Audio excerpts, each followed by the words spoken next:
The Force is light and full of shadows. Before we dive in, check the link in the description if you want exclusive timelines, members-only videos you won't find on YouTube, all on our Patreon. The cuffs close around Maul's wrists with a sound like a coffin latch. Ahsoka steps back.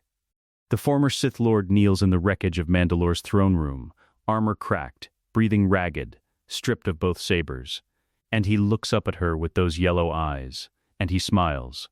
Not the smile of a defeated man. Something else entirely. "You've won nothing today," Maul says. His voice scraped raw from the fight. "My master's design doesn't require me to be free. It never did." Ahsoka keeps her face still. "You're in binders. Your master's design can wait. You still don't understand." He tilts his head, studying her with the patient curiosity of something ancient and half-broken. He has been building toward one moment. One person. The chosen one. Your Anakin Skywalker.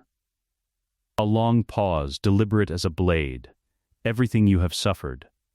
Everything your order has bled for. It was all architecture. He designed the house around the man. Bo-Katan's voice cuts across the room from the doorway. Coordinates confirmed. Prisoner transport inbound. 3 minutes. Rex is already moving.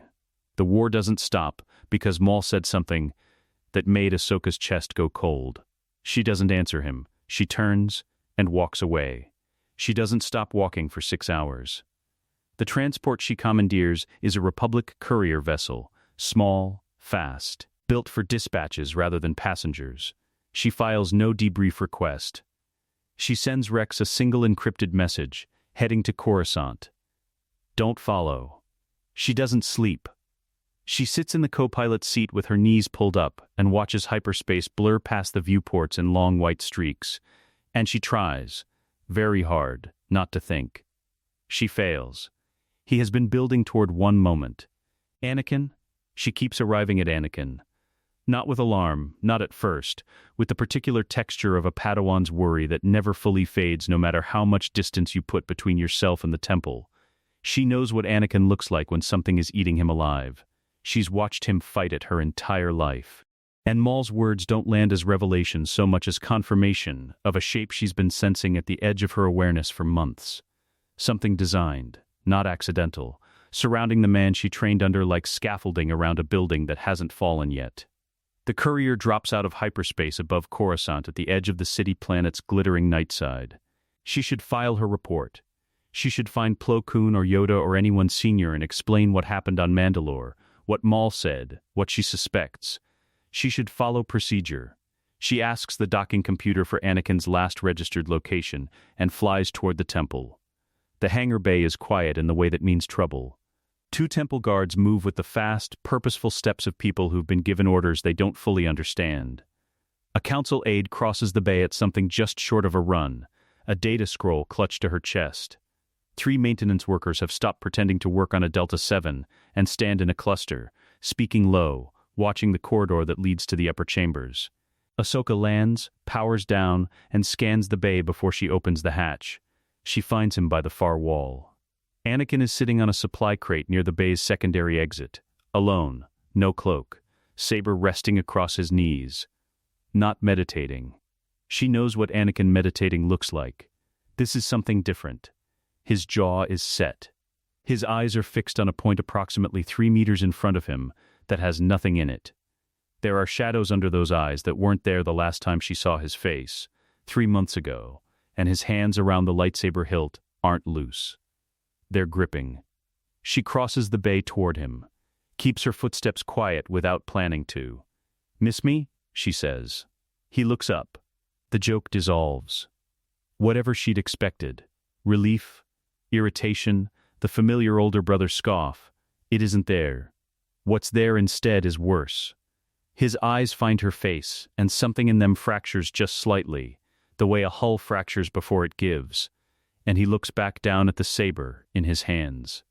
Snips. His voice comes out wrong. Too flat. "You shouldn't be here." She sits on the crate beside him without asking. "I'm here." A long silence. In the distance, that council aide's footsteps fade into the upper corridor. Somewhere above them, something important is happening, and Anakin isn't in the room where it's happening, and he's sitting alone in a hangar holding his lightsaber like it's the only solid thing left. Sky Guy. Softly. What happened? His jaw tightens. Releases, tightens again. I found out something. The words come slowly, dragged up from somewhere he didn't want to open. About the Chancellor. She waits. Anakin stops. Starts again. Palpatine is a Sith Lord, Ahsoka. The words hit the air and stay there.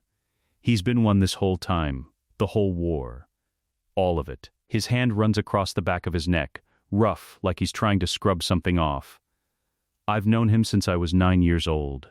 He's been in my life for. I trusted him. And he. The sentence doesn't finish. It just stops. The way a man stops when what comes next is too large to say out loud. She doesn't speak immediately. She lets it land. Lets the weight of it sit between them in the quiet of the hangar bay. Because it deserves that. It deserves not to be rushed past. And then Maul's voice moves through her memory like a current. He has been building toward one moment. One person. Everything was architecture. The cold feeling she's been carrying since Mandalore shifts into something different. Sharper. A pattern assembles itself behind her eyes with the horrible precision of something that was always true. She just didn't have all the pieces until now. The war. The Separatists. Anakin's discovery on Tatooine. Padme's fear. All of it, each piece placed deliberately, by the same pair of hands over decades. Maul warned me, she says. Anakin looks at her. On Mandalore, before I took him in. She keeps her voice level, because one of them needs to be level, and right now it has to be her. He told me his old master had been building a plan around you. Specifically you. He didn't say Palpatine's name, but he knew. He knew the war was designed. That you were the center of it. She meets Anakin's eyes. I didn't understand what he meant until right now. Anakin's face does something she doesn't have a name for. The hollow, fractured look shifts. Not into relief, not into anger, but into something that might be worse than either. The expression of a man who has just learned that his darkest fear is not paranoia, but fact.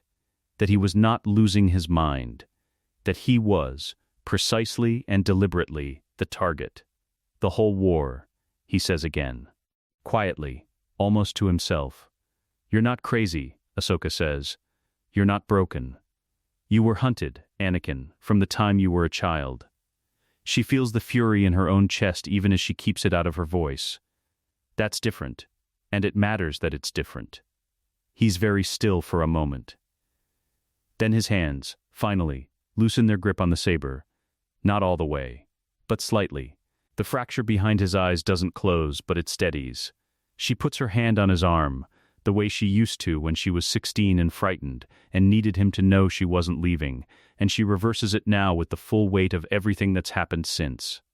You are not alone in this, she says. Whatever comes next, I'm not leaving your side. Anakin looks at her for a long moment. Then, barely, he nods. Neither of them hears the aide come back. Commander Skywalker. The young man stops a respectful distance away. Data scroll extended. His voice is careful. The voice of someone delivering news they don't fully understand into a room that feels like standing water before lightning. Master Windu is convening an emergency session in the upper chamber. He's requesting your presence. Now, Anakin stands. His grip on the saber is different now. Not the white-knuckled thing it was when she found him. Something colder. More settled. He looks at Ahsoka once. She's already on her feet. The council antechamber smells like burnt ozone and tension that's been building for hours. Ahsoka has never been in this room with permission. She is not in it with permission now. She slipped in behind Anakin through the side corridor while the council aide was still checking his credentials at the threshold. And she positioned herself in the alcove behind the secondary pillar before anyone thought to look. And now she stands in the shadow with her arms at her sides and listens. Mace Windu is standing at the center of the room. He is not sitting. The council chamber is one floor up, and the masters who are present, Kit Fisto at the window, Ogun Kolar with his back to the wall, Sisi Tian near the door. None of them are sitting either. The room has the energy of something already decided, the details still being hammered into shape. Anakin walks in and stops. Whatever posture he was holding in the hangar bay is still with him, that cold steadiness she helped him find, but it costs him something to hold it under Mace Windu's gaze. Mace looks at him for a long, measured moment. How long? He says, have you known? Not what do you know. Not tell us what happened. How long? Anakin doesn't flinch. Since this evening. This evening. Mace's voice carries no inflection. That, Ahsoka knows, is more dangerous than anger. The Supreme Chancellor of the Republic has been operating as a Sith Lord for the duration of a war that has cost millions of lives, and you came to us this evening. I came to you the moment I had confirmation. Anakin's jaw is tight. Before that, I had suspicion, and a source I couldn't verify in open session. The source being Palpatine himself. Yes. Mace is quiet for 3 seconds. Ahsoka counts them. What exactly did he tell you? Anakin walks him through it, measured, precise, the way he used to brief the council after operations, stripping the emotion out and leaving the tactical skeleton. Palpatine's confession, the Sith identity, the implication of the war's origins. He doesn't mention Padme's visions. He doesn't mention Maul.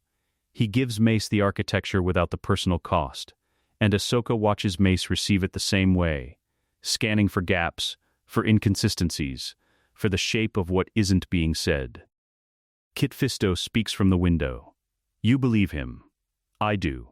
Anakin meets his eyes. Not because I want to, because the evidence of the last 13 years makes more sense with this answer than without it. Something moves through the room. Not agreement, not yet, but the specific gravity shift of men who came in mostly decided, finding their last doubt confirmed. Mace turns away. One step, his hands behind his back, his focus pointed somewhere internal. You'll stay in the temple, he says. Anakin goes still. Master Windu, this isn't negotiation. Skywalker, Mace turns back. Not unkind. Absolute. You are emotionally compromised. You have a decade-long personal relationship with the target. You received this intelligence under circumstances I cannot fully evaluate, from a source whose motivations I am not yet prepared to trust. A pause. I am not questioning your loyalty. I am managing risk. On a night when risk management may be the difference between the Republic surviving and burning. Anakin's hands are at his sides. His left hand, the mechanical one, closes slowly. I understand, he says. It costs him everything, Ahsoka thinks. And he says it anyway. That's the part that matters. Mace nods once. He turns to Kolar and Tian and Fisto, and the configuration of the room shifts. The decision already made becomes the plan being activated. 4 masters. The Chancellor's office. Immediate departure. The arrest, fast and clean, before Palpatine can consolidate anything or reach whoever his allies in the Senate might be. Ahsoka steps out of the alcove. The reaction is not what she expected. Kolar's hand goes toward his saber out of pure reflex. Tin turns fast. Fisto simply raises an eyebrow with the calm of someone who has long since stopped being surprised by the universe. Mace looks at her. Tano, his voice doesn't change register. How long have you been standing there? Long enough. She steps fully into the room's light. I'm going with you. You are not a member of this order. No. She meets his gaze without moving. I'm not. Which means I don't answer to this council, and this council can't order me to stay. She feels the truth of it settle in her chest, clean and sure. I'm a citizen of the Republic, Master Windu, and this Republic is being run by a Sith Lord who has been using it to fight a war he designed from both sides. That makes this my fight more than it makes it yours. Mace's expression doesn't shift. Your presence complicates an already complex operation. My presence gives you an extra blade, with a distinct tempo. She keeps her voice level, tactical, the way he'll hear it. I just spent 3 days fighting Darth Maul. I know how Sith move. I know how to survive that kind of exchange without dying in the first 10 seconds. A beat. Kit Fisto is excellent. But there are 4 of you. 5 is better arithmetic. Something moves across Mace Windu's face that is not quite agreement and not quite irritation. It lives in the space between them. He is out of time, and he knows it. And he is not a man who spends time on arguments he's already lost. You stay on my left, he says. You do not act independently. You do not engage unless I give the signal or the situation removes my ability to give one. Understood. He holds her gaze for one more second. Whatever he's looking for, he finds it or decides he's done looking, then turns back to the others. They move. Ahsoka falls into step at the rear of the formation as they clear the antechamber into the corridor, and she is almost past the doorway when she feels it. She stops. Anakin is standing exactly where Mace left him, in the center of the room, and his face is doing that thing again, the fracture, the barely held thing. Except now it's different in shape. Not the hollow despair from the hangar. Something more specific. More afraid. She looks back at the others, 10 seconds before they round the corridor bend, before the moment is gone. She crosses to him fast, 2 steps, and she speaks low enough that it stays between them. I meant what I said in the hangar. His eyes find her face. They're too bright. The control he's been holding all evening has thin edges. Padem, he starts. Is safe. The danger is Palpatine, and Palpatine is in that office. She grips his arm once, firm, the way you grip someone who is about to make a terrible decision from a place of love. I won't let him take anyone else from you, Anakin. I promise. She watches him absorb that. She watches it land. The fear doesn't leave his face. She wouldn't trust it if it did. But it settles into something he can carry. Something that holds weight without buckling under it. Come back, he says. Always do. She goes. The speeders are waiting on the temple's eastern platform, and the Coruscant night opens around them as they rise into traffic. 5 figures in dark transport speeders cutting through the city's vertical corridors with no lights, no markings, no filed flight plan. Below, the city blazes in every direction. Senate District ahead, its pale domed spires rising against the orange haze of a billion light sources. The Republic's nerve center unaware that the nerve has been compromised since before most of its current occupants were born. Mace drives the lead speeder. He doesn't speak, neither does anyone else. Ahsoka watches the Senate building grow larger through the forward viewport, its windows lit from within, and she thinks about Maul's yellow eyes and the shape of what he told her, and the way Anakin looked sitting alone in that hangar, and she reaches through the Force, quietly, the way she does before a fight. Not to find calm, exactly, but to find honesty, to feel exactly what she's walking toward without flinching from the size of it. The night wind hits her face as the speeder drops toward the landing platform. She doesn't flinch. The Chancellor's office receives them like a mouth. The doors open at the touch of a senior council credential, Mace's, presented without ceremony to the protocol droid at the outer desk. And the 5 of them move through the antechamber in tight formation, past the carved Alderaanian wood panels and the soft amber lighting, and the arrangements of Naboo lilies someone placed in crystal vases this morning, before the world changed. The office of the Supreme Chancellor smells like polished stone and old power. Whatever Ahsoka expected to feel walking in, it isn't this, how ordinary it is. How much it looks like a place where reasonable men make reasonable decisions. Palpatine is standing at the curved viewport. He turns when they enter. His face arranges itself into something warm, something practiced, the expression of a man delighted by unexpected company. His robes are a deep burgundy. His hands are folded in front of him like a grandfather's. Master Windu. The voice is smooth as poured lacquer. And you've brought colleagues. I wasn't aware the council had scheduled. We didn't schedule this, Mace says. He stops in the center of the room. The other 4 fan out behind him, Kolar left, Tian right, Fisto wide right, Ahsoka at Mace's left shoulder, exactly where he placed her. The geometry is deliberate. 5 points around a single center. Palpatine's eyes move across all of them once. Fast, precise, a calculation dressed as a glance. I see, he says. The warmth doesn't leave his face. That's the part that makes Ahsoka's skin go cold. The warmth stays, perfectly in place, like a painting of a fire.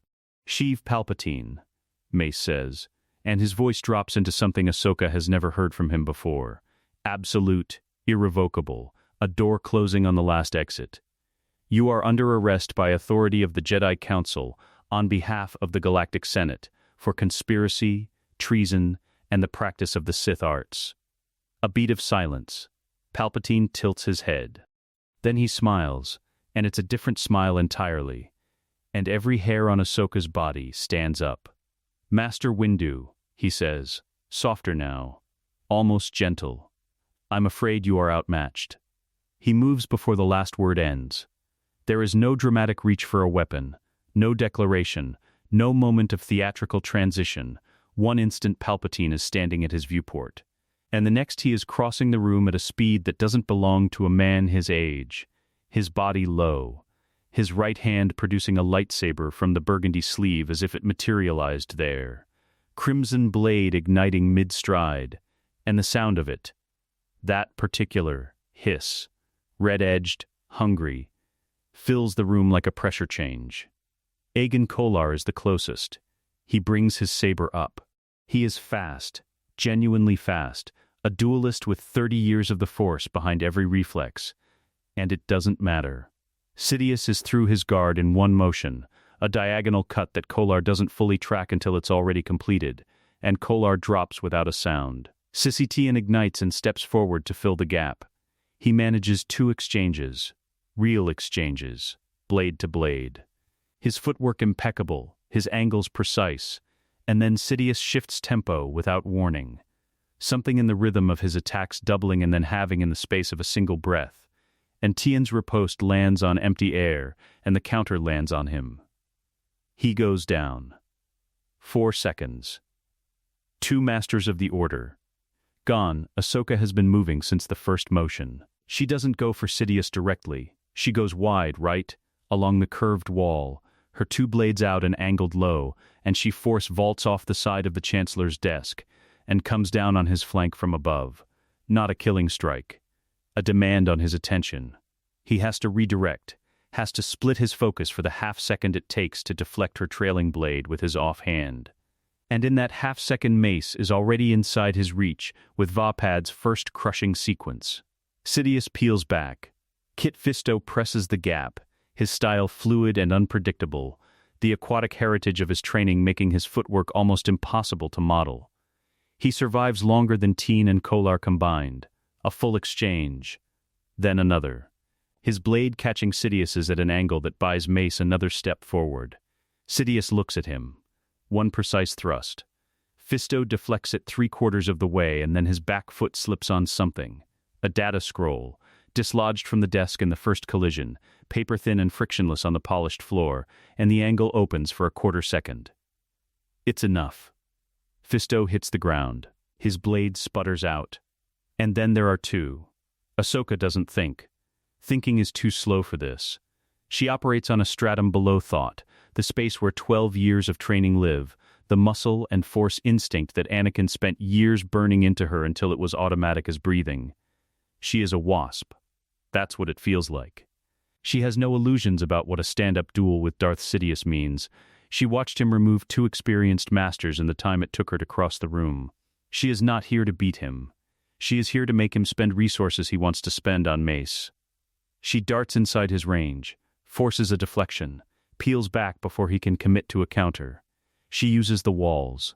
She uses the ceiling, a force-boosted run along the curved viewport frame that makes him track upward for 2 steps, breaking his base, giving Mace the angle for a punishing downward sequence. She uses the furniture. A force shove sends the antique side table into his path, not to injure, to redirect his footwork, to insert 1 extra variable into his rhythm. It works. Not perfectly, nothing in this room is working perfectly. But it works enough. The office is disintegrating around them. The viewport takes a stray deflection and cracks in a long diagonal, and Coruscant's nightscape bleeds in through the fracture. The city's light, orange and endless, pouring through cracked transparent steel. The Naboo lilies are on the floor.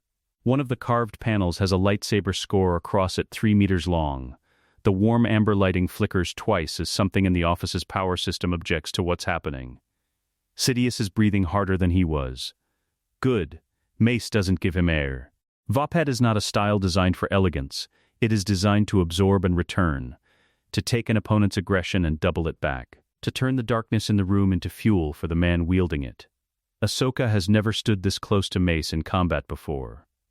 The force of him is something physical, not just technique, something beneath technique, a will that has mass and momentum. Every sequence he runs is faster than the last. Every exchange extracts a fraction more ground.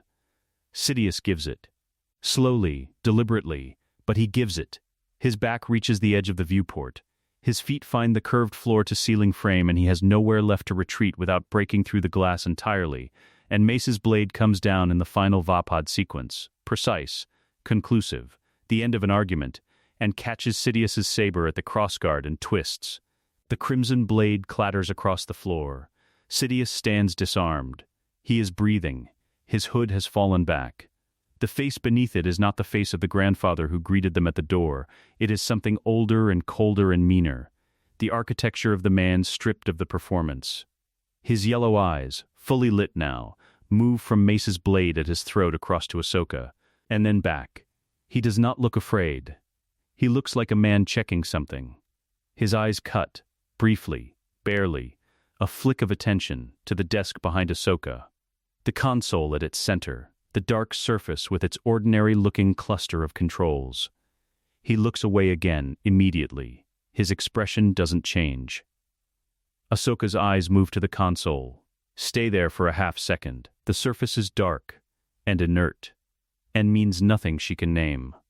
She looks back at Sidious. He is watching Mace.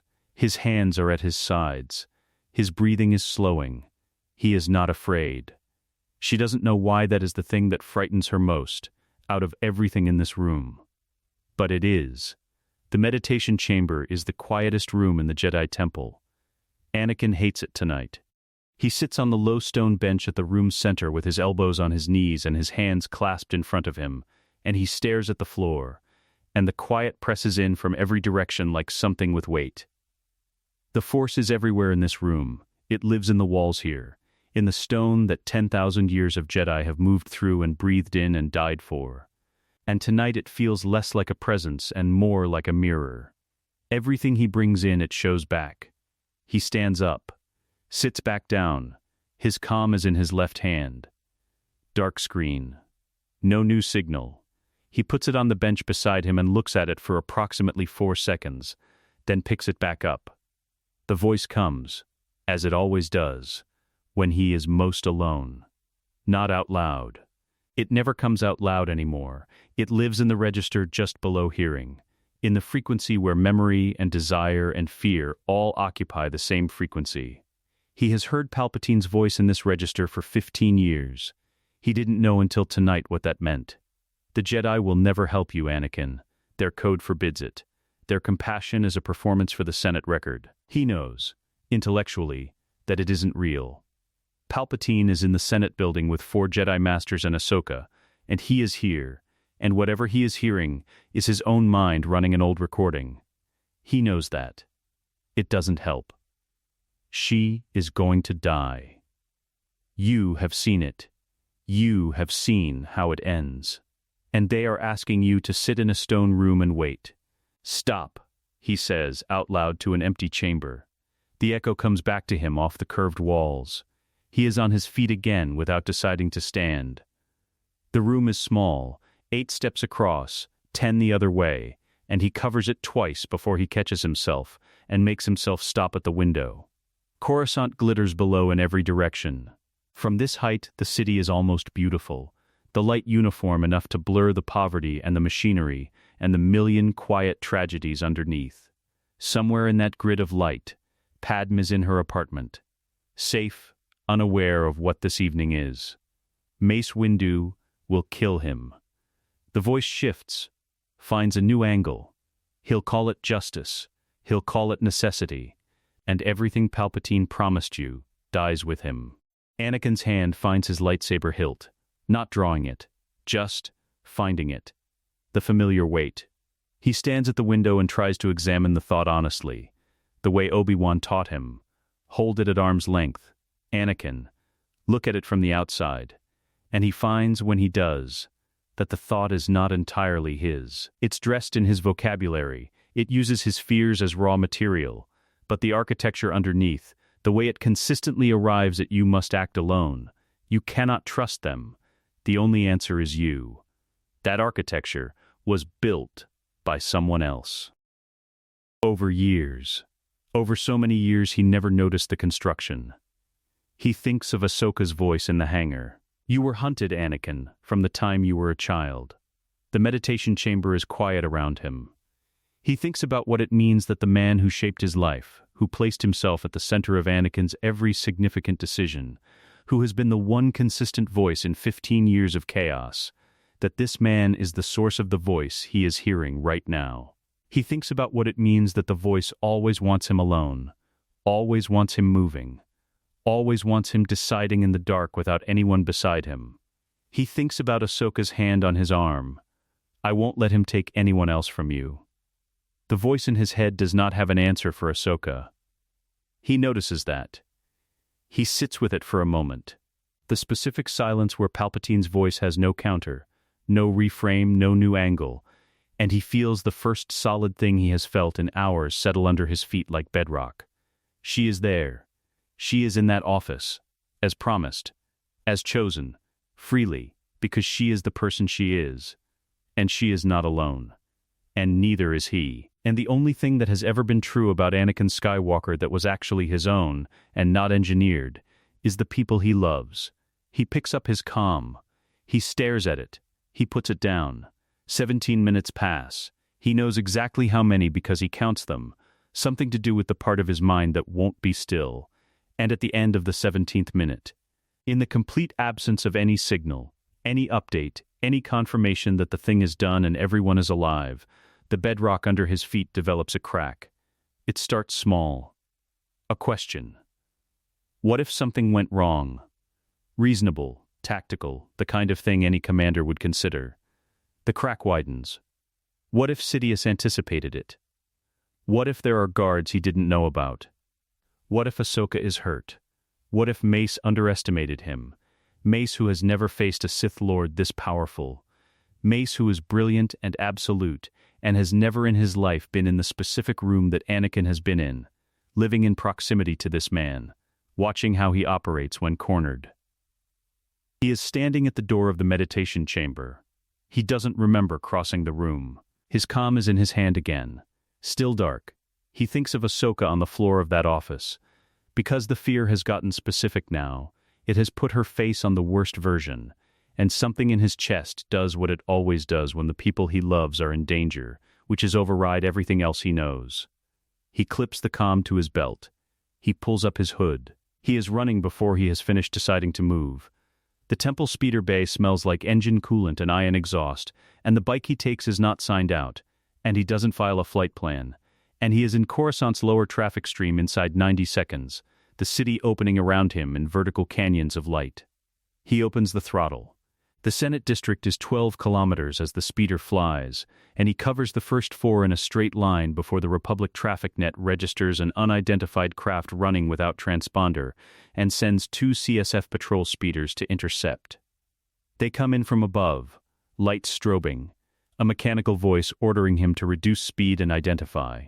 He reaches out with the force and nudges both speeders left in unison, gently enough that the pilots overcorrect and spend the next 30 seconds recovering rather than following. No harm. Just redirection. He drops lower, into the 3rd traffic tier, where the freight haulers move in slow columns and CSF doesn't bother. The Senate building's pale dome rises ahead. From this angle, at night it is enormous, luminous and self-important, the Republic's faith in its own permanence made architectural. He finds an emergency access lane and follows it down. The outer perimeter guards are 2 Republic troopers at the East Service entrance, not clones, civilian contracted security, half asleep at this hour. Not expecting a Knight of the Order to come through a maintenance corridor. He doesn't draw his saber. He uses a gentle force suggestion. This person has clearance. There is nothing to report. And they step aside with the slightly dazed expression of men who will not remember this clearly in the morning. He is inside. The upper-level corridors of the Senate building are marble and silence. And his boots are too loud on the floor, and he follows the Force toward what he already knows is Ahsoka. Her presence in the living Force is as familiar to him as his own hands, and he has been tracking it unconsciously since he left the temple, the way you track a sound you're afraid of losing. She is close. She is. He rounds the final corridor. The office doors are shattered inward, the frame warped, smoke curling through the gap into the hallway and catching the corridor's emergency lighting in thin red ribbons. He steps through. The room inside is wreckage, furniture overturned, viewport cracked, the smell of ozone and char and burnt carpet. 3 dark shapes on the floor that he doesn't look at directly, because he knows what they are and what looking will cost him, and he cannot spend that right now. Mace Windu stands at the far end of the room. His blade is at Sheev Palpatine's throat. Palpatine is disarmed, backed against the shattered viewport, Coruscant's night bleeding in through the fracture behind him. His hands at his sides and his yellow eyes bright. One more exchange. One more second. It looks, for a single suspended moment, like the end. Ahsoka stands 6 feet to Mace's left. She is breathing. The crack in Anakin's chest seals shut. Palpatine's eyes move, slowly, deliberately from Mace's blade, to Anakin. And he smiles. The smile doesn't reach his eyes. It never did. Anakin understands that now, standing in the doorway of a destroyed room with smoke curling past his shoulders and 3 dead masters on the floor, he understands that it never once reached Palpatine's eyes in 15 years, and he simply didn't know what he was looking at. The warmth was a tool, the grandfatherly patience, the private meetings, the careful words delivered at exactly the right moments in exactly the right register. All of it. Instrument, all of it. Aimed. The smile is aimed now. Anakin, Palpatine says. His voice is different from what it was at the door, the lacquer gone, the warmth stripped back, but it still carries the shape of intimacy, the particular frequency of a voice that has known you since you were 9 years old and learned everything about you, and kept all of it. I'm so relieved you're here. Mace doesn't move. His blade stays at Palpatine's throat, steady as stone. Skywalker, stand down. This is over. It isn't over, Palpatine says, and his eyes don't leave Anakin's face. It hasn't started. There are things only I can tell you, Anakin. Things about Padme. About what's coming for her. The Jedi don't have what you need. They never did. But I do. I always have. Anakin takes 1 step into the room. Mace's voice drops half a register. Do not.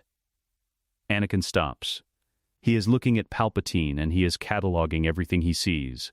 The disarmed hands, the yellow eyes, the robe, the shattered viewport at his back, and he is also, in the way he has always processed rooms, tracking everything else. Mace's stance. The 3 shapes on the floor he's not looking at. Ahsoka, 6 feet to Mace's left, her 2 blades still lit, her weight on her front foot. Her breathing is wrong. He looks at her properly for the first time since he came through the door. She is upright, she is functional. But there is something in the set of her shoulders that isn't right. Something effortful about the way she's holding her position, and her offhand blade is angled 2 degrees lower than it should be. And her jaw is clenched in the specific way it gets when she is managing pain and not mentioning it. She meets his eyes across the room, gives him the smallest shake of her head. Don't worry about me. Stay on him. He looks back at Palpatine. She can't save the woman you love, Palpatine says. His voice is almost tender. Neither can Windu. They operate within limits, philosophical, institutional, self-imposed. You've always known this. You've always known they would ask you to choose the code over Padme, the order over your family. A pause, precisely timed. I never asked that of you. In 20 years I never asked you to be less than what you are. Anakin is very still. He is doing what Ahsoka told him to do in the hangar, holding the voice at arm's length, looking at its architecture. He can hear it clearly now. The construction. The way every sentence routes back to the same destination. You, alone, are the answer. Trust no one else. Move now, before this moment closes. He has heard this voice his entire adult life. He has mistaken it for wisdom. You designed it, Anakin says, not accusatory, just naming it. The war. The Council's distrust of me. Padme's visions. He watches Palpatine's face. You needed me afraid and isolated and in debt to you. That was always the plan. Something moves through Palpatine's expression. Not guilt. Not surprise. A recalibration. I needed you ready, he says. What's coming requires. Stop. Palpatine stops. The room holds. Mace's blade has not moved. His eyes cut briefly to Anakin, reading something, and then return to Palpatine. Whatever he reads, he doesn't act on it. He waits. This is the moment, Anakin thinks. This is the version of this moment he has played in his head 1,000 times without knowing he was playing it. The axis point. The place where every future branches. In one direction he has always turned. He can feel the pull of it even now, the deep groove worn by 15 years of conditioning. Move. Intervene. Trust him. This is salvageable. Padme. He looks at Ahsoka. What happens next takes less than 2 seconds. Palpatine moves. Not toward Mace, toward Ahsoka. His right hand comes up, the sleeve falling back. And the lightning that erupts from his fingers is not the sustained, focused bolt of a measured attack. It is everything. It is a man spending a reserve he was saving, burning it all in one expenditure, and it crosses the room before anyone moves and it hits Ahsoka in the chest, and the wall takes her, and holds her there, pinned. The current running through her invisible arcs, her blades gone, her scream cutting off into something voiceless and animal. Mace's blade wavers. For 1/4 of a second, his attention fractures. Palpatine turns back to him, hands still crackling, and his voice drops to something that fills the room entirely. You can still end this the right way, Anakin. The lightning continues. Sustained, relentless, Ahsoka's body rigid against the wall. Call off Windu. Help me now, and I will show you how to pull her back from whatever cliff she's standing on. Padme, I will teach you what the Jedi never would. His eyes find Anakin's through the smoke. One decision. That's all this has ever been. Anakin looks at Ahsoka. He looks at her for 1 full second. He doesn't look away from what he's seeing. Her face, the pain in it, the current tearing through her, the way her hands are pressed flat against the wall because her body is trying to find purchase, and there is none. He looks at 12 years of her, the girl who argued with him about everything and was right more often than he admitted, the Padawan who walked away from an order that failed her and did it with more grace than he would have managed, the person who came back, not because the order asked, not because duty required it, because she chose to, freely, the way she always does everything. This man is doing this to her, to make Anakin move. This man will do this to Padme too. He will do it to anyone Anakin loves, whenever he needs leverage, for as long as Anakin allows himself to be leveraged. There is no version of the future where Palpatine's power is used for Anakin's family. There is only a version where Anakin's family is used for Palpatine's power. The illusion doesn't shatter. It doesn't need to shatter. It simply isn't there anymore. Like a word you've been mispronouncing for years, and suddenly hear correctly. The wrongness was always present. He just couldn't hear it until now. He ignites his blade. He crosses the room in 3 steps, and his blue saber comes down in a single arc, precise, controlled, the strike of a man who learned to fight in the dark and knows exactly where his blade is at every point in its travel. Palpatine's hands separate from his wrists. The lightning stops. The room goes quiet, in the way rooms go quiet after something irreversible. Not peace, not silence exactly, but the absence of the thing that was filling all the space. Ahsoka drops. Anakin is already moving. He crosses to her in 2 steps and catches her before she hits the floor completely, gets one arm under her and pulls her in. And she is shaking. A full-body tremor he can feel through his own chest, and her breathing is there, ragged and shallow but there, and he holds that fact like the only solid thing in the room. Hey, he says. Lo, I've got you. I've got you. Her hand finds his arm, grips it. Told you, she manages. Her voice is wrecked, barely there. Always. Come back. He holds her tighter and does not trust himself to speak. Palpatine is on his knees. The sounds he is making are not the sounds of the man who greeted them at the door. He is diminished. Genuinely, physically diminished, and the yellow eyes have something in them they didn't have before.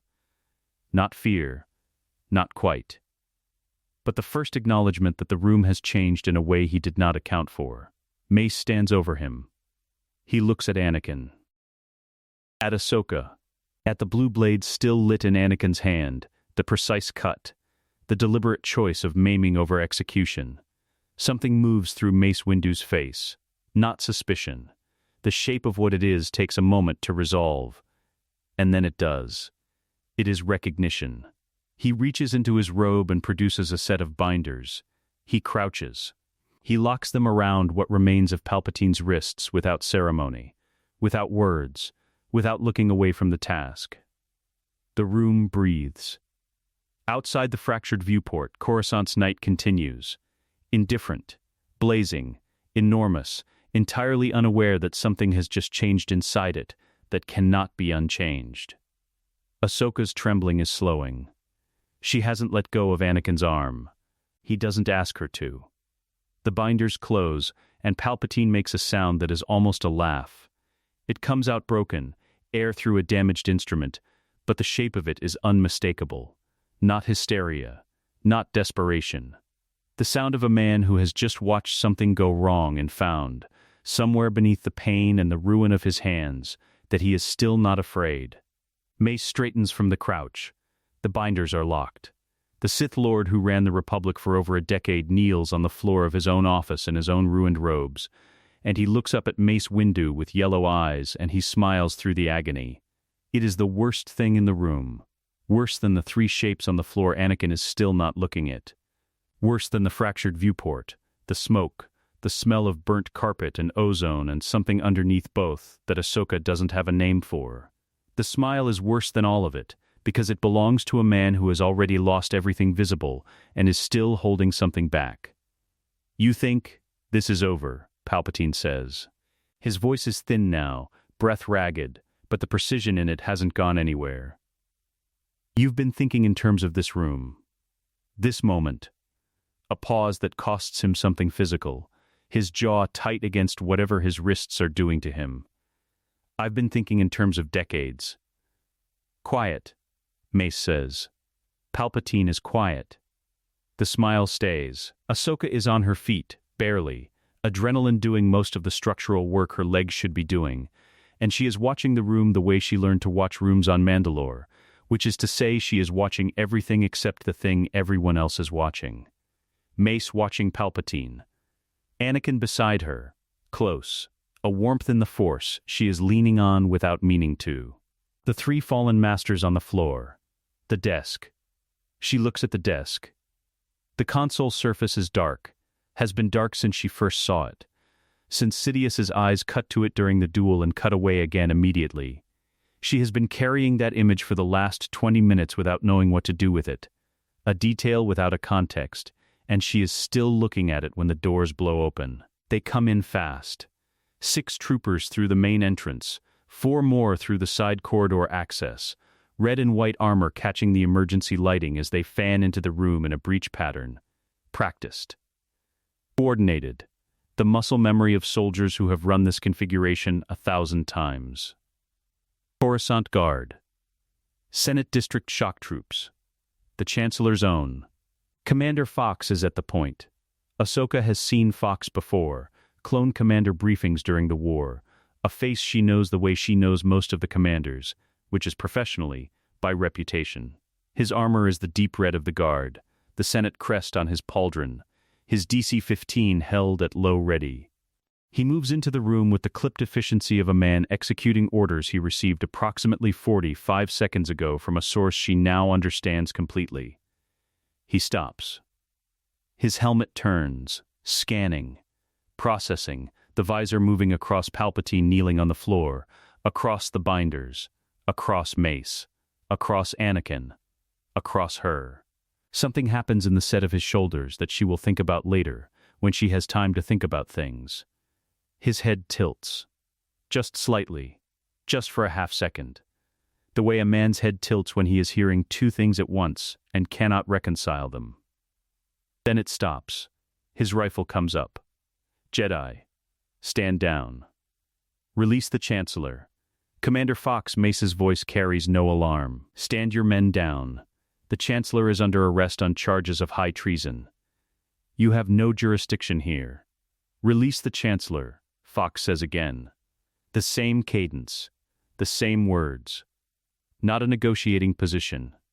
A recording. Anakin speaks, low and careful, the voice he uses when he is trying to reach a clone through orders that shouldn't exist. Fox, listen to me. You know us. Whatever you're feeling right now, whatever instruction you're running on, there is something wrong with this picture and you can feel that. I need you to. Fox fires. The bolt goes wide. Anakin moves before it lands, the Force pulling him left, and it scores the wall behind him. And then the room becomes a different kind of chaos than it was before. Mace hauls Palpatine upright by the collar, one-handed, his blade igniting in the other. The prisoner becomes the shield, becomes the extraction problem, becomes the anchor they can't drop, all in the same motion. He shouts one word, move, and it is aimed at both of them. Ahsoka goes right. She does not draw on the troopers directly. She cannot. These are her men, not hers personally, not the way Rex is hers, but hers in the way all of them are hers, have been hers for the duration of a war she fought alongside them, and the biochip running their targeting doesn't change what they are underneath it. She goes for cover instead, the overturned desk, the ruined side cabinet, and uses the geometry of the room to make herself a difficult target while Anakin draws the fire. Anakin is drawing the fire. He moves between the troopers and Mace with the fluid economy of a man who has spent the last 3 years commanding clone battalions, and therefore understands, at a cellular level, how they think. He deflects 3 bolts in sequence, not countering, redirecting, sending them into the ceiling, into the wall, away from bodies. His lightsaber is a blue line moving faster than the eye fully tracks. His face is flat. He is not fighting the troopers. He is refusing to let them fight him.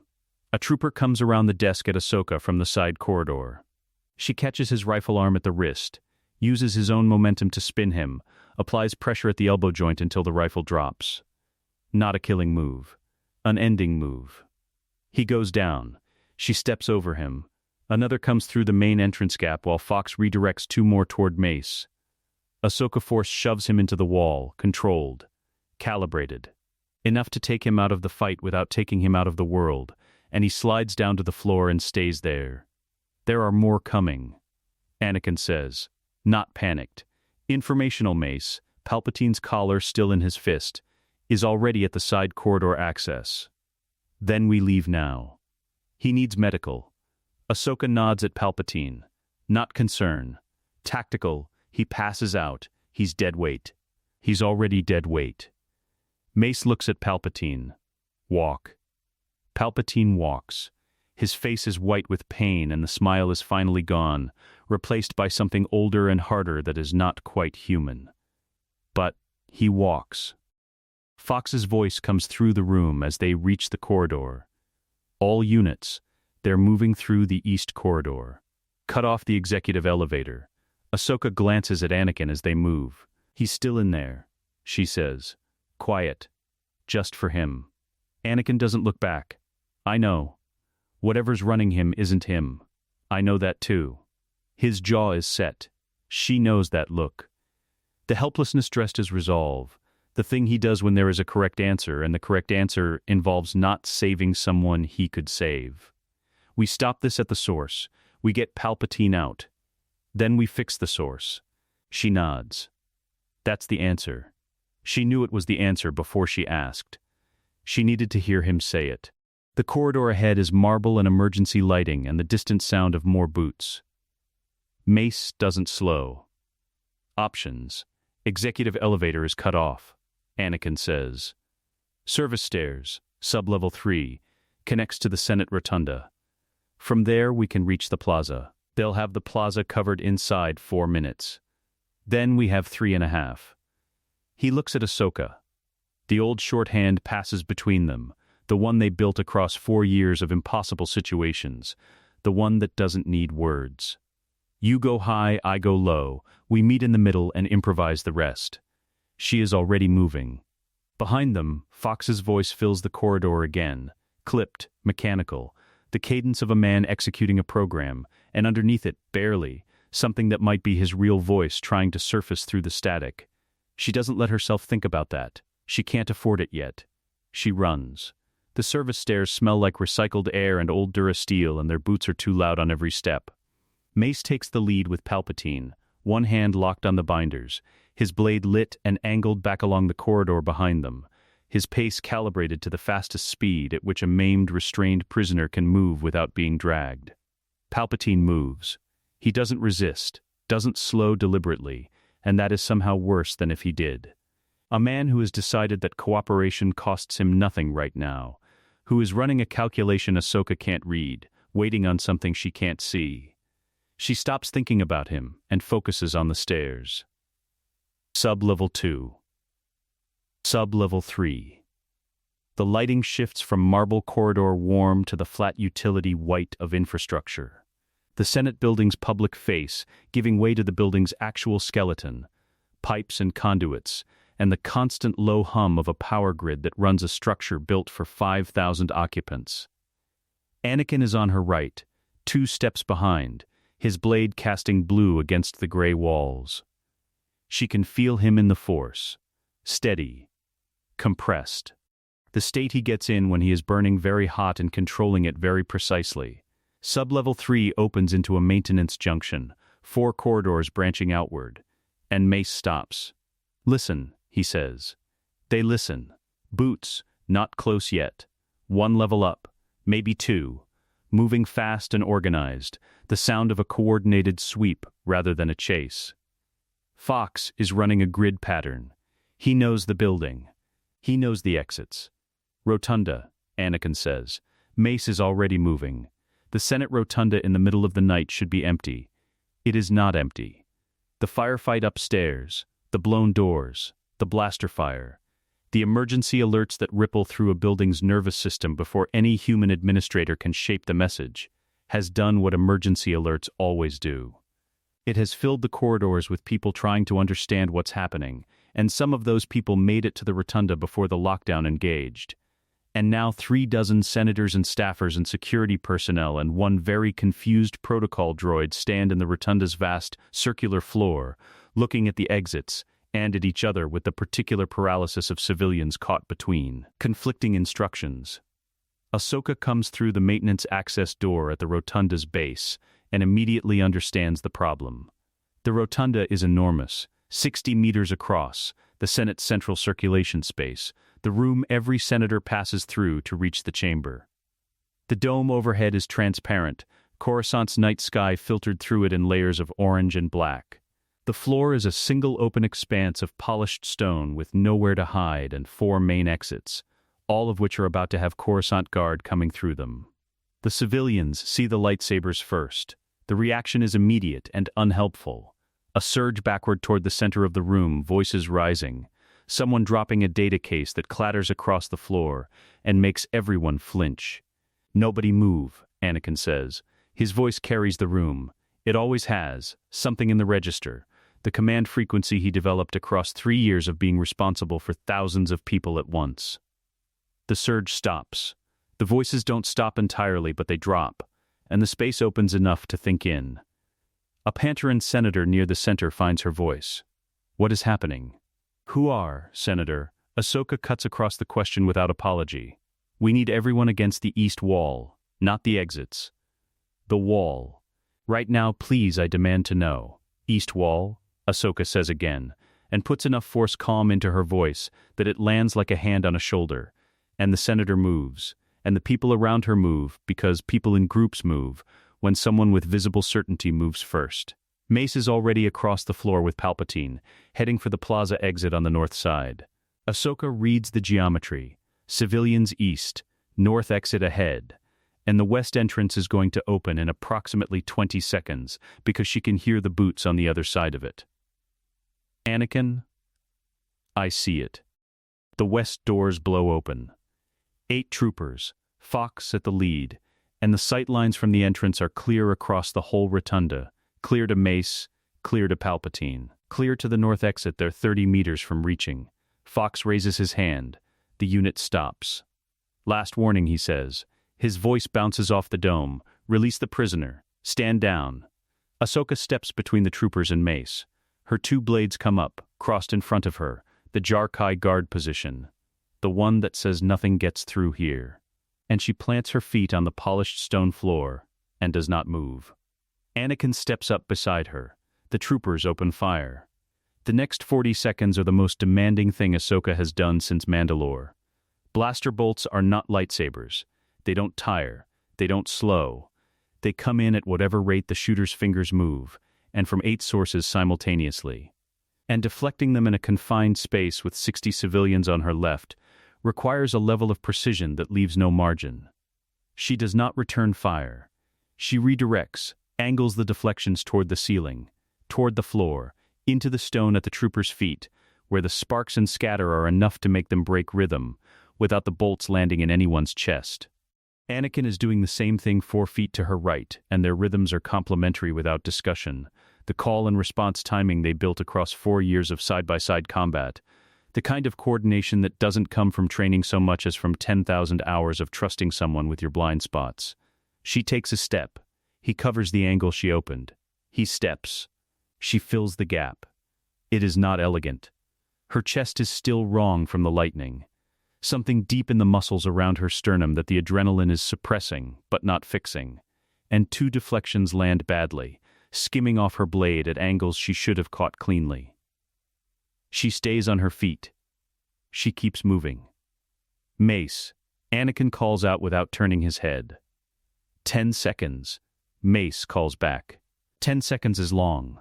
Fox shifts his unit left, trying to get a clear angle past the 2 lightsabers, and Ahsoka reads it and mirrors the shift, and there's a moment where Fox's visor is pointed directly at her, and she thinks again about that half-second on the threshold of the office, the head tilt, the flicker of something beneath the program.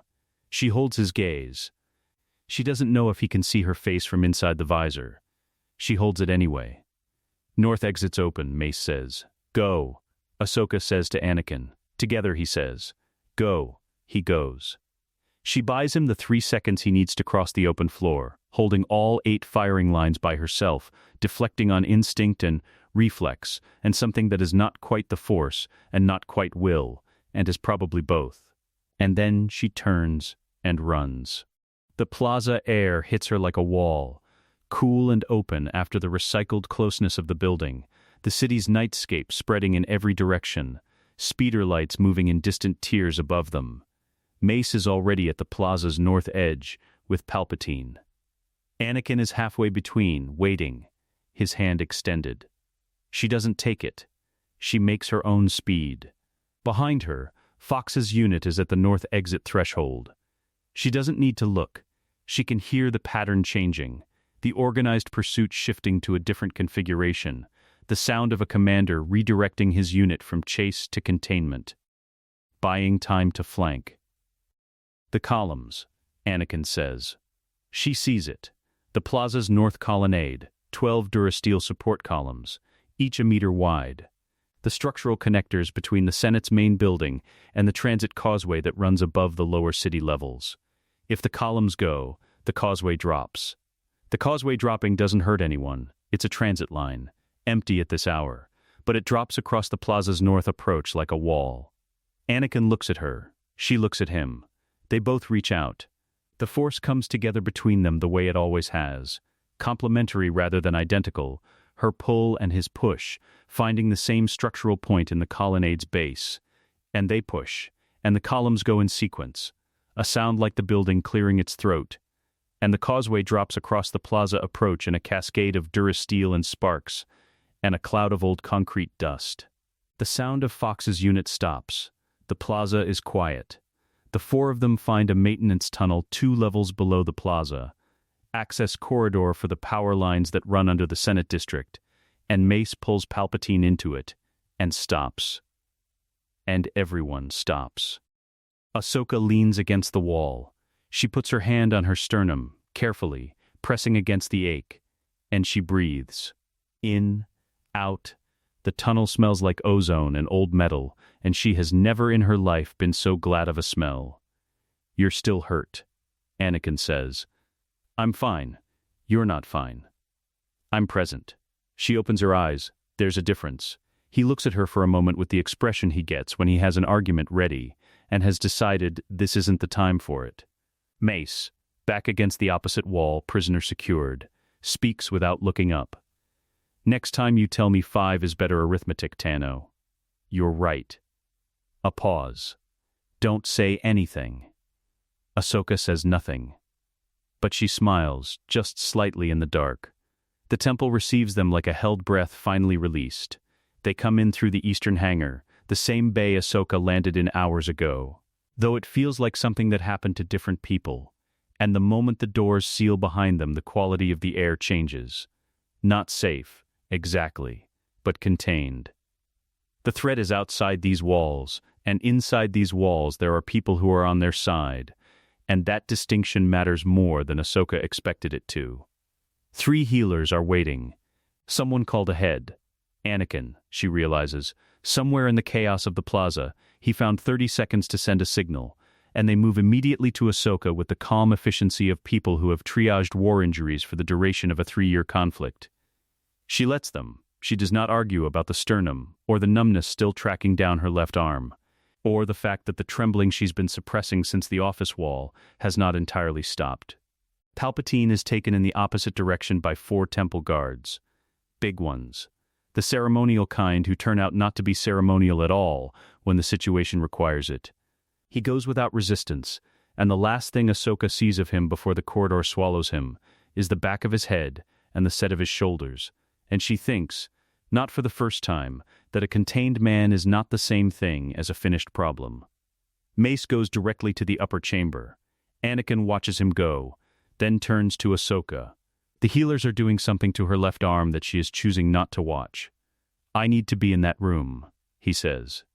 "Then go," she says. "You're, Anakin," she meets his eyes. "Go," he goes. The council chamber holds 8 masters. Not a full complement. 3 of those seats will not be filled again after tonight, and the room knows it in the way rooms absorb the weight of what has happened in them. Mace stands at the center. He has not removed his outer robe. He has not sat down. He looks like a man who has been awake for 2 days on will alone, which is approximately accurate. Anakin walks in, and the room's attention shifts to him in a single motion. Ki-Adi-Mundi speaks first. "You disobeyed a direct council order." "Yes," Anakin says. "Master Windu instructed you to remain in the temple." "Yes. And instead you." "Ahsoka Tano is alive," Anakin says. The room is quiet.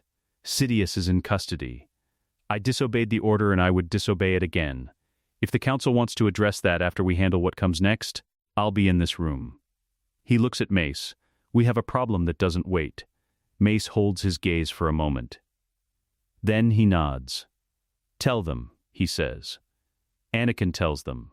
He starts with Fox, the Coruscant Guard's activation, the precision of it, the way it came from a signal rather than an order, a trigger rather than a command.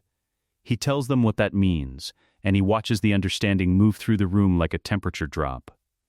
These are not unintelligent beings. They are, most of them, tacticians of the First Order, and the architecture of what he's describing assembles itself in their minds within seconds of his laying out the pieces. Every clone trooper in the Grand Army, every biochip, already implanted, already coded, the inhibitor architecture built into 1 million soldiers who have been fighting alongside Jedi for 3 years. A standing kill order waiting for a signal that Palpatine has already demonstrated he can send from a desk console in a Senate office. A dead man's switch the size of the Republic military. The room is very quiet when he finishes. Plo Koon speaks. His voice is measured, the particular calm of a being who processes alarm internally and presents conclusions externally. "You're saying that even with Sidious in custody, if there is a loyalist anywhere in the Republic command structure with access to the appropriate transmission architecture, they could send the order without him," Anakin says. "Yes, how long do we have?" "I don't know. I don't know who else knows the code.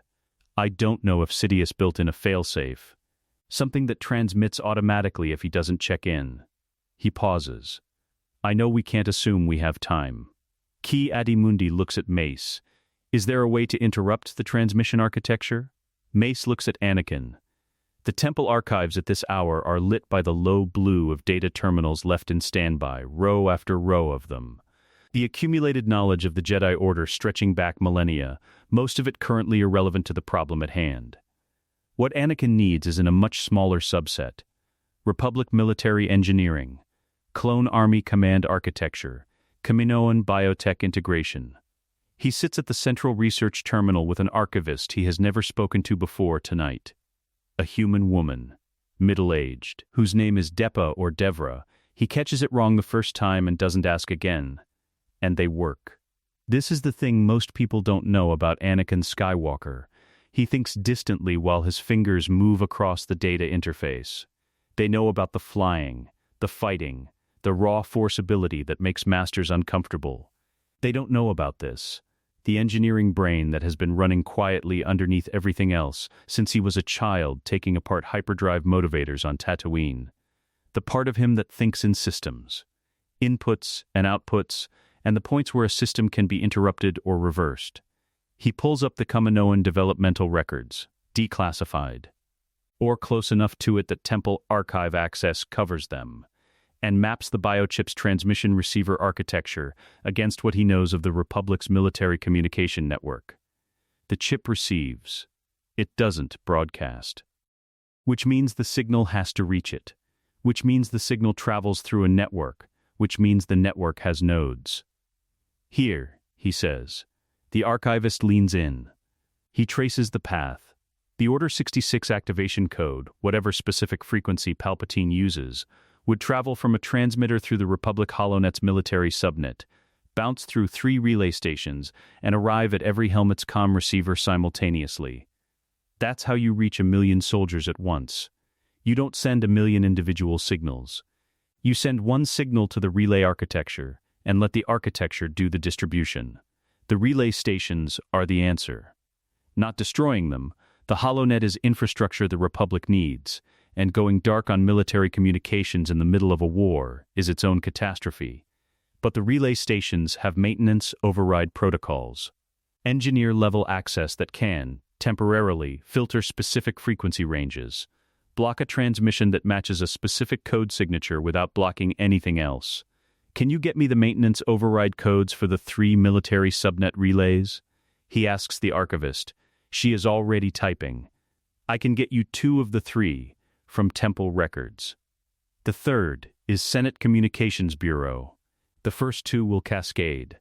If the first 2 relays filter the frequency, the signal never reaches the third. He leans back. The math holds. How long to access the first 2? 20 minutes. Make it 15. She makes it 15. The override is not elegant. It is a maintenance patch, the kind a relay engineer would apply to filter signal interference during a solar event. Except Anakin writes it to reject one specific frequency range rather than a band of static. And he writes it into both relays simultaneously through the Temple's encrypted military access channel, and when it deploys there is no visible confirmation, no alarm, no acknowledgement from the relay stations that anything has changed. The HoloNet hums along exactly as it did before. The military subnet carries its ordinary traffic. Somewhere in the Republic, 1 million helmets receive their ordinary signals. And one signal, the one that would have ended the Jedi Order, has nowhere to go. Anakin stares at the terminal for a moment after the deployment confirms. He thinks about Rex. About Cody, somewhere off-world still. A good man with a piece of hardware in his skull that was always going to be used against him.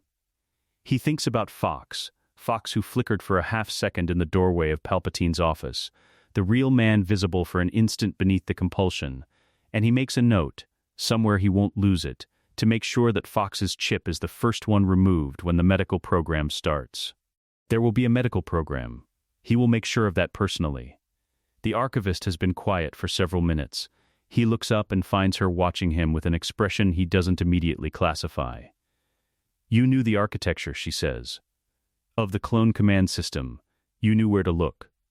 I commanded clone troops for 3 years, he says. She considers this. Most generals didn't think about the infrastructure underneath the orders. He looks back at the terminal. Most generals didn't think about what happened to the soldiers when the war ended. She doesn't answer. The archives hum around them in the blue dark. He finds Ahsoka in the corridor outside the healing bay. She is sitting on the floor with her back against the wall and her knees up and her eyes closed. Not asleep. He can tell from her force presence, just recollecting herself in the way she's always done, the particular stillness that looks like rest, and is actually something more deliberate than rest. The healers have been at the arm. The trembling when he sits beside her and looks closely is gone. She opens her eyes. He doesn't explain what he did. He doesn't need to. She reads it in his face, in the particular flatness of a man who has just finished a thing that needed to be finished and is now confronting the size of what comes next. "It's done?" she says. The broadcast is blocked. A pause. The chips are still in them. That's a longer problem. But they can't be activated. Not through the network. Not tonight. She is quiet for a moment. Then she nods, once, and looks back at the empty corridor ahead of them. "Rex is going to want the first surgery," she says. "I know. And I'm going to want to be there when you tell him." "I know that too." She leans her head back against the wall. He sits beside her in the blue corridor light, and neither of them speaks, and the temple breathes around them, and for the first time since the hangar, since she found him on that crate with hollow eyes and white knuckles, he is simply, entirely, present. She notices. He can feel that she notices. She doesn't say anything about it. She doesn't need to. The Senate chamber holds 10,000 seats, and this morning every one of them is full. Ahsoka stands in the upper gallery with her arms at her sides and watches the chamber fill the way a basin fills. Gradually, then all at once, the murmur of 10,000 voices compressing into something that has physical weight. She has been in this room before, for formal occasions she attended as a Padawan. Standing at the edge of things. She is at the edge again now. It feels different this time.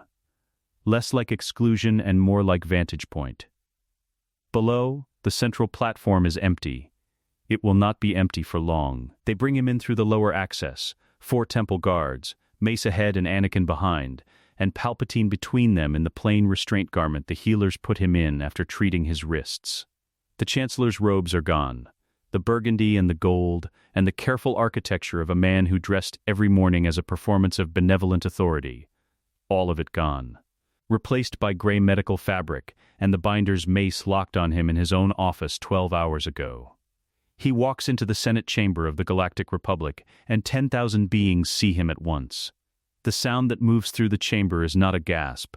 It is something more complex, a wave of recognition hitting 10,000 individual contexts simultaneously, breaking differently in each one. The cumulative results something between a gasp and a silence and a moan. The Pantoran senator in the 3rd tier actually stands, knocking her data screen to the floor. A cluster of core world representatives in the East Quadrant go perfectly still in the way people go still when the ground moves under them. Palpatine walks to the center of the platform. He looks up at the chamber. And his face, this face, the real one, the one that has been operating behind the grandfather's mask for 20 years, is composed. Not defeated. Not performing. Simply present. And waiting. And looking back at 10,000 people looking at him as though he has been waiting for this room specifically, for this exact arrangement of people in power, and has already decided what it means. Mace Windu takes the speaker's position. His voice, amplified through the chamber's acoustic system, fills the space from floor to dome. He does not preamble. He does not perform. "What you are about to hear," he says, "was true before last night. The evidence before you does not describe a recent crime or an isolated act. It describes a system, a design, a deliberate construction, built over decades, by the man standing on this platform. The evidence takes 3 hours to present. Ahsoka watches the chamber's face change as it receives each piece. The financial records first, Republic credits flowing through separatist front organizations via a labyrinth of intermediaries. The same hands funding both sides of a war that has cost 1 million lives and 3 years of galactic stability. The records are dry, numerical, the language of accounting firms rather than courtrooms, and they are devastating precisely because they are so ordinary. Money moved. Money moved again.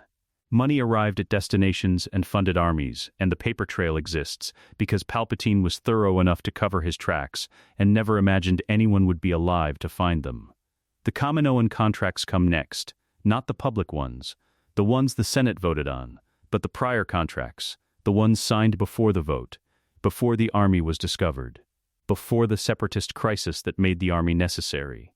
Signed under a Naboo parliamentary seal that traces, through 3 intermediary identities, back to the same set of hands that just walked into this chamber in medical restraints. The chamber's murmur changes register. The third piece is a recording. Ahsoka arranged this one herself, in the pre-dawn hours after the archives, sitting with Rex's comm equipment and a data stick she took from Mandalore. Maul's voice, raw, recorded on a capture device during the siege, because Ahsoka recorded all her prisoner interviews, a habit Rex drilled into her in the second year of the war, filling the Senate chamber from speakers designed for formal oratory. He does not name Palpatine directly on the recording. He doesn't need to. He describes a master. He describes a plan built around the Chosen One. He describes the war's architecture in the language of someone who was inside it. And there is exactly one being alive who matches every descriptor he provides. And that being is standing on the central platform 30 meters below Ahsoka's position. She watches Palpatine's face while the recording plays. He listens. His expression does not change. He is watching something interior, running something, calculating something, and when the recording ends he blinks once, slowly, and looks back up at the chamber. Not broken. Contained, she thinks. He is a contained man. That is a different thing. The chamber breaks along fault lines Ahsoka can almost see from the gallery. The outer rim block erupts first. The senators from systems that have borne the war's physical cost, the ones whose constituent planets hosted battles, whose populations have been conscripted and taxed and told for 3 years that this was necessary, this was the price of freedom, this would end soon. The anger in that section of the chamber is clean and immediate. The sound of people who have been lied to about something that cost them everything they had. The core world sector is slower, more textured. She watches senators she recognizes from years of temple briefings cycle through disbelief, and then the particular horror of people who were proximate to power and are now understanding what that proximity means. Some of them will spend the rest of their careers insisting they didn't know. Some of them actually didn't. The records will sort that out eventually. 3 senators in the mid-rim quadrant leave, quietly, efficiently, the moment the Kaminoan contracts appear on the chamber display. They are gone before anyone organizes enough to stop them, and Ahsoka files their faces for later. And then Padme Amidala stands up. The chamber notice her immediately.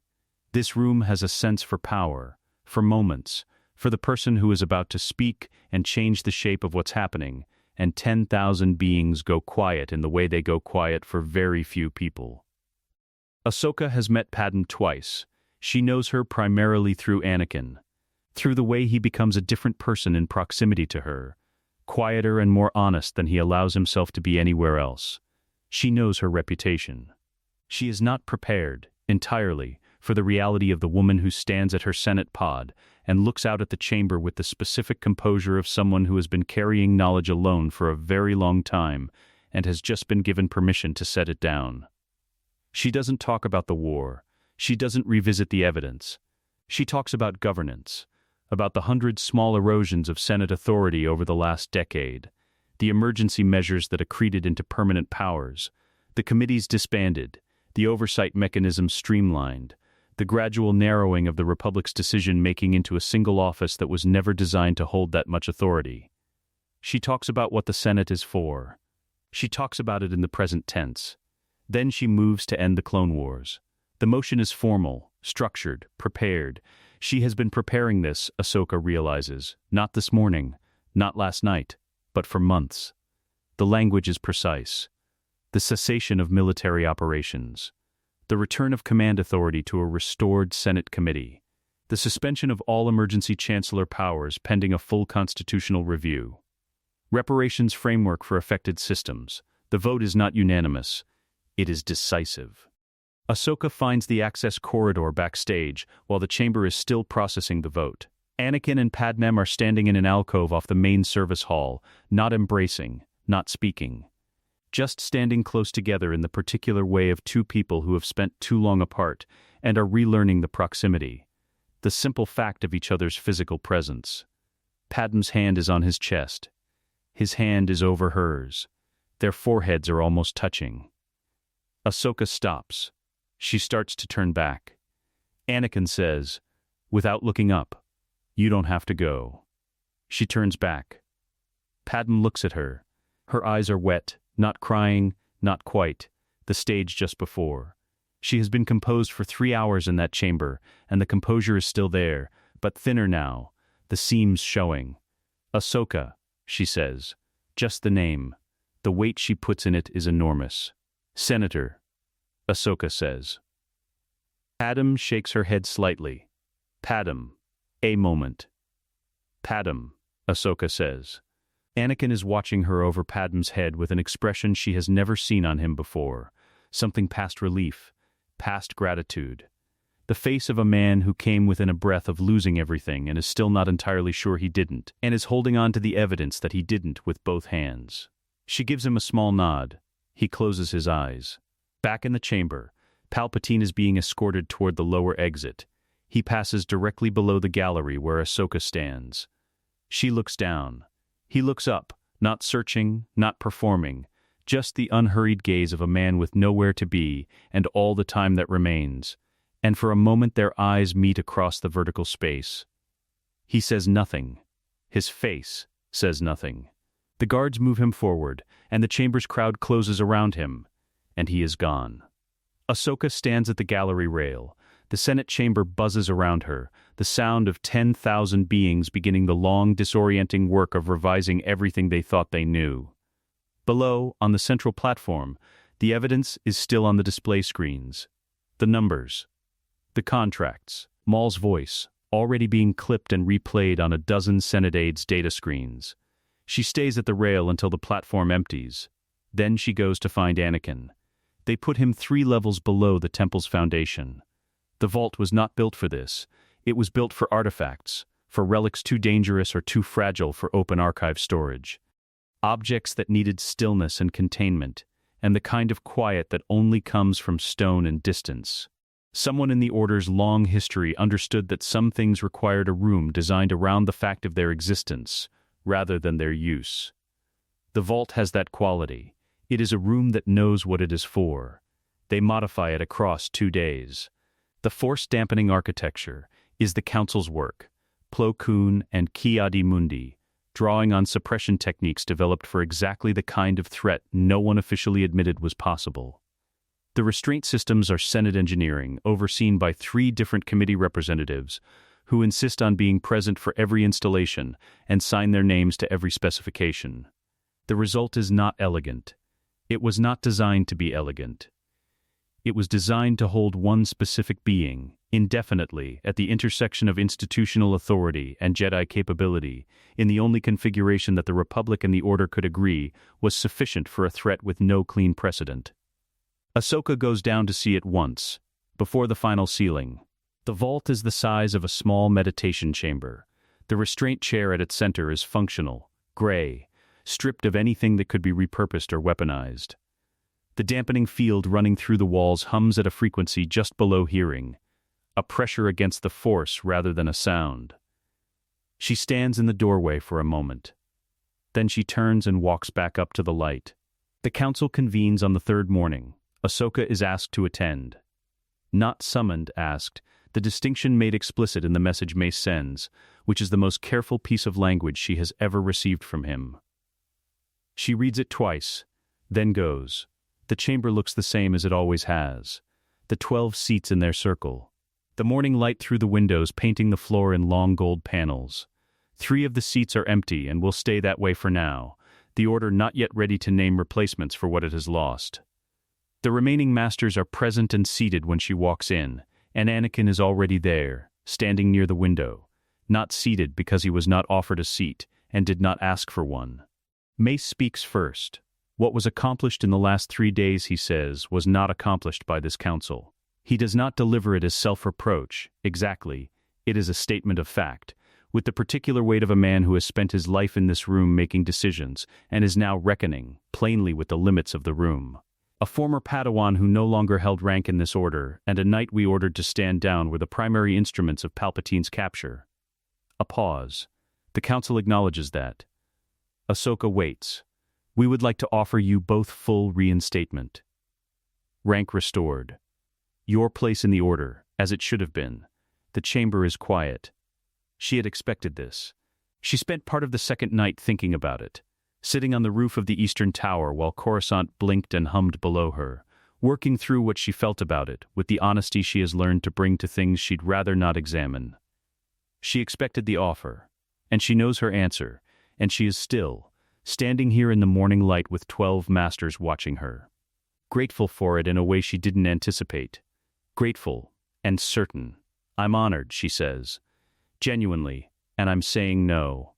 A few of the masters exchange glances. Mace does not. My path is my own now, she says. That's not bitterness, I want to be clear about that. I don't carry what happened as a wound anymore.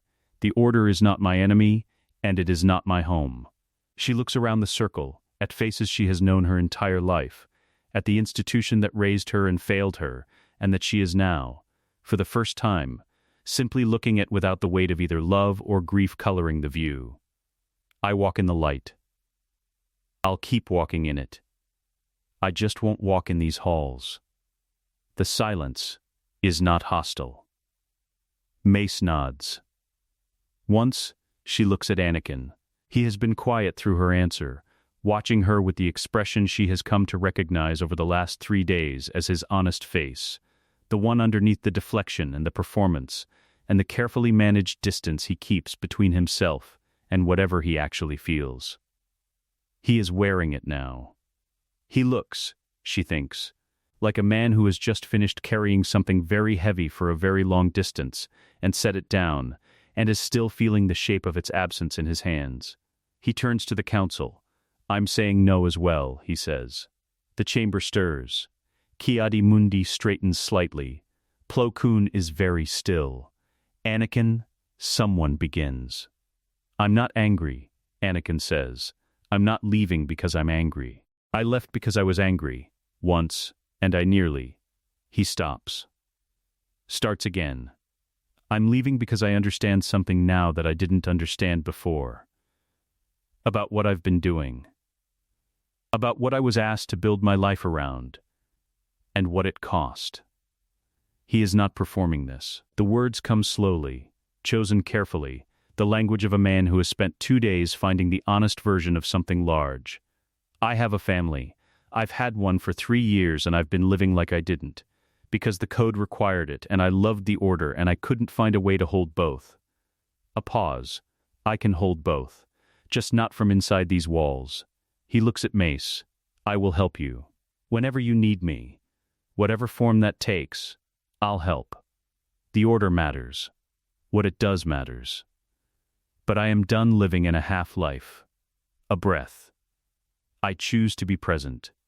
Openly, as a husband and a father and whatever else comes after that. The room receives this. Mace studies him for a long moment, the same thorough assessment he gave Ahsoka in the antechamber 2 nights ago. Reading for the gap between what's said and what's true. Whatever he finds, his face settles. Then we will find a different arrangement, he says. Not warmly, but with the respect of a man acknowledging a decision he cannot argue with and does not intend to. Anakin nods. He looks at Ahsoka. She tips her head toward the door.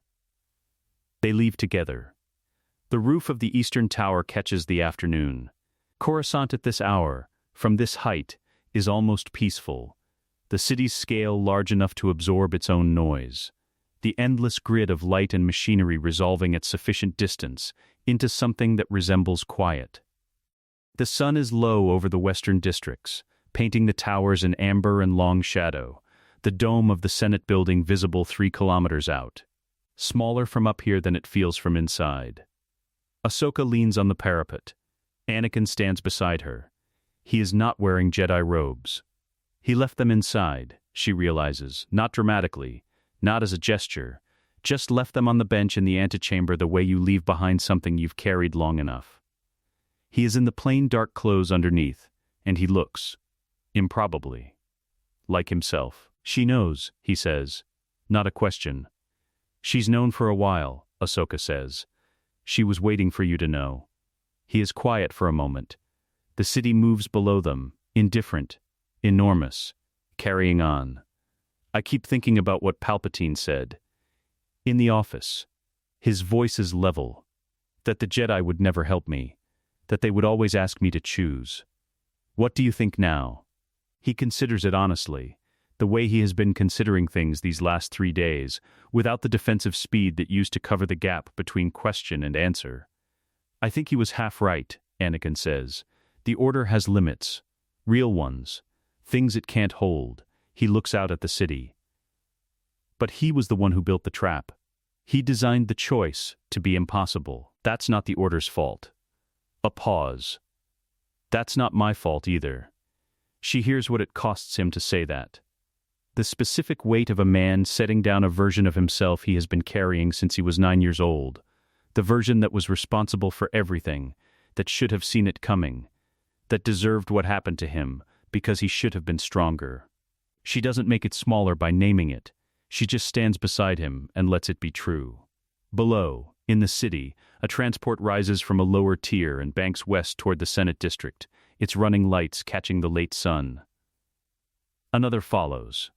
The ordinary machinery of a republic that woke up this morning inside a different shape of things, not yet knowing what to do with the difference. What happens now? Anakin asks. We find out, she says. He looks at her. The afternoon light on his face does something she couldn't have predicted, strips the last of the tension that has been living in him since the hangar, the hollow-eyed thing she found on that crate, and leaves behind something she last saw when he was 22, and winning battles and still able to believe, most days, that things could end well. Not young, not naive. Just, here, thank you, he says. Quietly, she shakes her head. You would have found your way, she says. You just needed someone to stay in the room. He looks back at the city. The sun drops another degree toward the western towers, the light going gold and long across every surface, and the two of them stand on the roof of the Jedi Temple in the city that never turns off. No robes, no ranks, no titles between them and whatever comes next. And for a moment, it is simply that. 2 people. The light. The city going on below. The galaxy saved not by a council or a code or an institution, but by the refusal, again and again and again, to let each other fall. Let us know what you'd like to see next. The end.